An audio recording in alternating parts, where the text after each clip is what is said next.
How are you guys? It's so wonderful to be here on the Big Island. Anything to get out in the nice weather, especially the food, which I presume is coming as soon as we're done talking. All the more reason to cut this as short as possible on my end. I did want to say mahalo. We have not only our legislators who are here, Richard Onishi and Cindy Evans, but other champions around the state from other islands as well who couldn't be here today.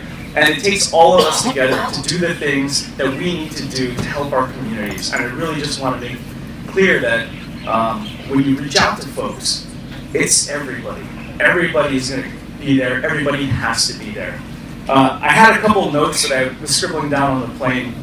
And I talked to Simon wherever he went on the way in. I said, "Oh, is there anything you want me to cover?" And he gave me a totally separate direction. So I'm throwing that out. But I did have a couple things I wanted to talk about.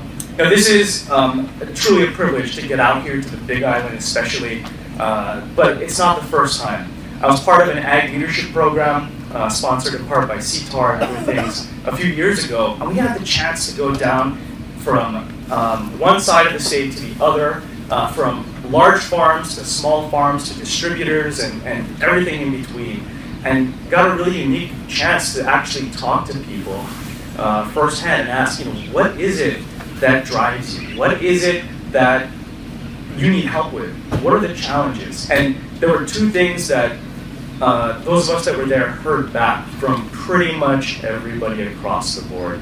And one, that's, we have so many imports in our state that we rely upon that could be displaced, that we have the ability to produce ourselves. Things that would not only help us in the industry, help all of you, but it would help our communities, it would help families, and that's the number one reason why those folks are in that industry in the first place. But the second thing is that the plantation era in Hawaii is long over, and the demographics of the folks involved in the industry and the kinds of things that folks are doing are entirely different than they once were. And we need policies and leadership at the highest level to reflect that, to help empower the next generation of folks getting involved. And that's why you guys are here. And that's why I'm so excited, because we have an opportunity.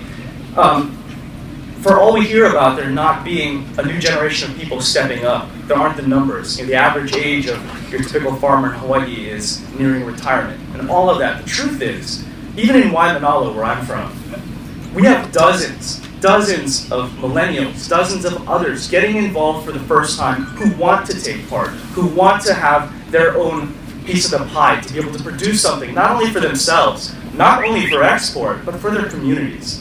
And it's really exciting. We just have to help them achieve their place in that food chain. We need to empower them to be able to step into a framework of local ag that actually works for them, that they want to be a part of. We don't have to fit them into the existing mold. We can change that mold to fit them, and then you'll have a whole new generation of folks getting involved. So one of the chief places that actually got me really interested in all of this and got me involved is the idea that we have a captive market, a captive audience right here in our schools, in our prisons, in all the places that should be eating local, but simply don't. And if you look at the stats, it's actually really eye-opening. Across the state, there have been a couple studies done looking at what kind of food is being put into the system, what's being consumed. Right now, of the federal, feds control everything, right? This is where I get to toss everything to Tulsi. But of the federally approved school lunches that are being distributed throughout the state, on average, about 25 to 40% by weight of that food that's going to the schools is ending up in the trash. Wow. In some schools, it's as high as 90%. 90. That blows my mind. And that, more than anything, presents a clear opportunity for all of us to try and take that stuff and replace it with something that people want to eat and kids want to consume, and that's good for them. And so we've seen schools, we're fortunate on the windward side of my island, in my district where I come from, to have Lanikai Elementary, which is a charter school. They've done phenomenal work taking their weekly trash which filled one of the large recycling containers that would have to get hauled away on a regular basis, and they reduced that to one trash bag. One trash bag. And they're taking all their food waste and they're using it in the curriculum. And each grade level in that school is now responsible for one step of the process, from composting to this and that, all the way to actually growing food. Unfortunately, they're not done yet because we have to figure out how to make food safety work and Department of Health and all of that everybody's going through. So right now, that food's going home with kids to their parents. They can't eat it on site. But the opportunity it presents is one that's unique. Unique in the sense that this is a model that works in one place, but it can work elsewhere. We have farms in Waimanalo right now that are looking at getting involved, and I think there's a couple of folks here from a few of them, looking at getting involved to be that supplier for the school on the broad scale, to be able to provide, I've got a fly in my face over here, but to be able to provide the kind of food that folks want on a regular basis in the aggregate, so that there is a chain of supply that is meaningful and that can provide something that the schools can rely on, which has been a big challenge. So we got a lot to do, but we have a lot of opportunity. This year with the organic farming tax credit, which is just one step amongst many that need to happen, it is a big step forward. It makes us the first in the nation to have anything like this, to be able to provide our local farmers up to $50,000 in credit for food production. And that's something that I hope everyone here takes advantage of. We're working with the Department of Health right now to get through the paperwork and get the rules and everything else in place. But once that's ready to go, it's going to be the first step amongst many that hopefully other states replicate. And we're already getting calls asking, hey, what are you guys doing? How do we do this too? And that's exciting. But there's more than that. If we talk too about next steps and think, how do we actually get there? In the case of the organic tax credit, it happened because we have champions in our community, folks that can step up, folks in the back, Richard Onishi, who's been a huge supporter of local ag and local farmers in our legislature, Cindy Evans, and a number of others. But out in the community, we've got voices from farmers who are stepping up, taking time out of their busy schedule, because you guys just lounge around, right? And there's not much going on during the week. So you have time to come down to the legislature 5-6 days a week and lobby for bills, which we appreciate. But it's the folks who actually can step up that make the difference. The folks who want to put in the time are the ones whose voices are heard. And that's the value in this organization, because you've now got champions who are stepping up to the plate, who can actually be the voices for the kinds of farming and the kinds of policies that everybody wants to see. And it's the first time in a generation that we're seeing some of these things start to get real traction and really move. We talk about regenerative ag. We talk about resilient ag. What it really is responsible ag. It's the kind of thing that all of us together have an obligation to ourselves, to our community, to our next generation to explore and pursue. And that message, I think, needs to come across with policymakers often. We've got, I think, a good start. This is the beginning of a tipping point, especially with the Farmers Union. It's been a voice that hasn't been around nearly as long as some of the other interests in the state. But it's one that in such a short period of time, because of the dedicated work of so many of you, have started to make a real impact. And just looking at who's here today, and the players that are paying attention to what's happening, and the actual results being produced, this is the first of a whole new decade to come, where we can do incredible things. It's thanks to you guys, and it's going to be thanks to you guys stepping up. So I actually I'm here today not just to talk, but I wanted to make an ask for your help.